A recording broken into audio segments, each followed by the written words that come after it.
Hello and welcome, Marvel fans. Today, we're diving deep into the abyss, exploring the blood-soaked origin of one of Spider-Man's most terrifying and unpredictable adversaries, the Agent of Chaos himself, Carnage.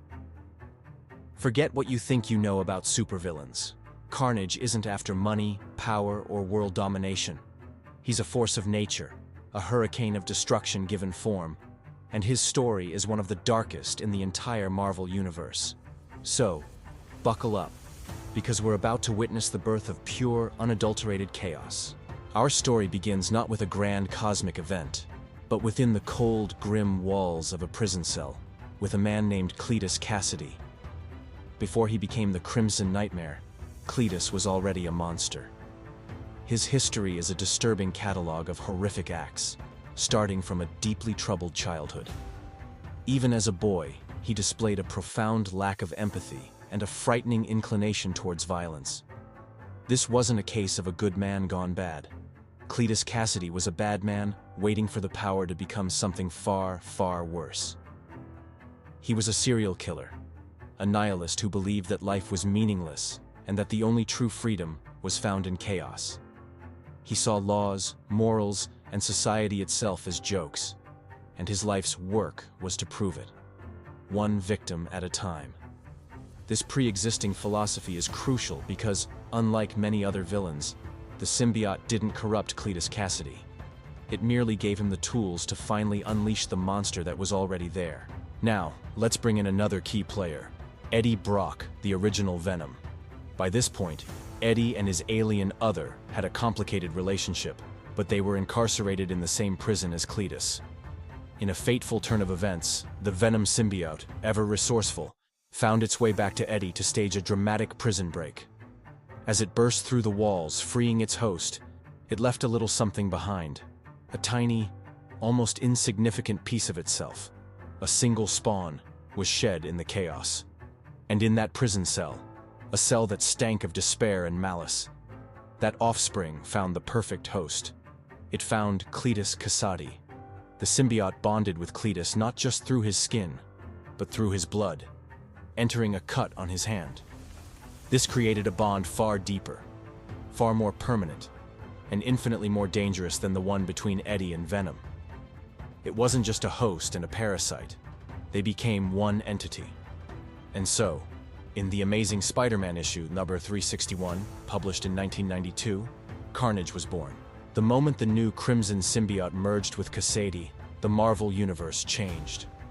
This wasn't another Venom. This was something new. The Spawn inherited its parents' abilities, the super strength, the wall crawling, the webbing, but amplified them. More terrifyingly, it seemed to have inherited its host's personality. Cletus's nihilistic desire for random, meaningless destruction became the symbiote's driving force. He immediately embarked on a killing spree across New York City, not with any grand plan, but simply for the sheer joy of it. His first appearances are chilling. He would scrawl his name, Carnage, in blood at his crime scenes, treating mass murder as a form of performance art. His actions were so extreme and so random that Spider-Man was immediately out of his depth. This wasn't a bank robber he could web up, or a mastermind whose plan he could thwart. How do you fight an idea? How do you stop chaos itself? This brings us to a fundamental difference between Carnage and his father, Venom. Eddie Brock always had a twisted code of honor. He saw himself as a lethal protector, targeting only those he deemed guilty. He had a moral compass, albeit a warped one. Cletus Cassidy has no compass.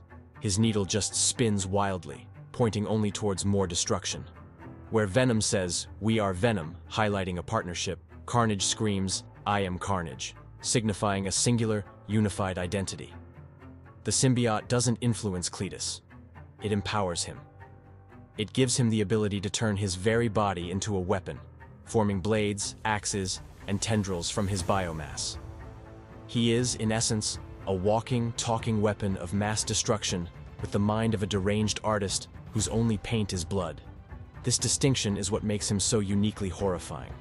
There's nothing to reason with. There's no humanity to appeal to. There is only carnage.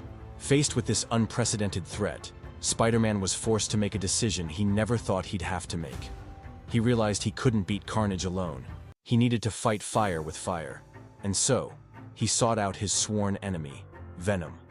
This led to one of the most iconic team-ups in comic book history. The uneasy alliance between Spider-Man and Venom to take down Carnage was a landmark moment. It showed just how dire the situation was. Even with their combined strength, Carnage proved to be an almost unstoppable force. His unpredictability and sheer savagery pushed both Spider-Man and Venom to their absolute limits. The Maximum Carnage storyline that followed this initial encounter solidified his status as an A-list threat, as he recruited an army of supervillains to help him plunge New York City into a state of total anarchy. Over the years, Carnage's legacy has only grown. He's been a recurring nightmare for Spider-Man, the Avengers, and the entire Marvel Universe. He has died and been reborn, bonded with other hosts, and even achieved cosmic levels of power. But at his core, he remains the perfect fusion of a man with no morals and an alien with limitless potential for violence. He represents the terrifying idea that sometimes there is no grand plan or tragic backstory. Sometimes, evil exists simply for evil's sake.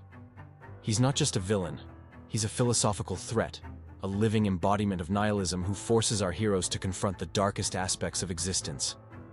He is a constant, bloody reminder that true chaos is always just one bad day and one symbiote spawn away. Carnage isn't just a monster. He's the personification of the abyss staring back. And that's the dark, twisted tale of how Cletus Cassidy became Carnage. It's a story that continues to terrify and captivate fans decades later. What do you find most frightening about Carnage? Is it his lack of motivation, his incredible power, or the man underneath it all? Let me know your thoughts down in the comments. Thanks so much for joining me on this journey into darkness. If you enjoyed this deep dive, please hit that like button, subscribe to the channel, and ring the bell so you don't miss our next exploration into the world of comics. Until next time, stay safe and keep reading.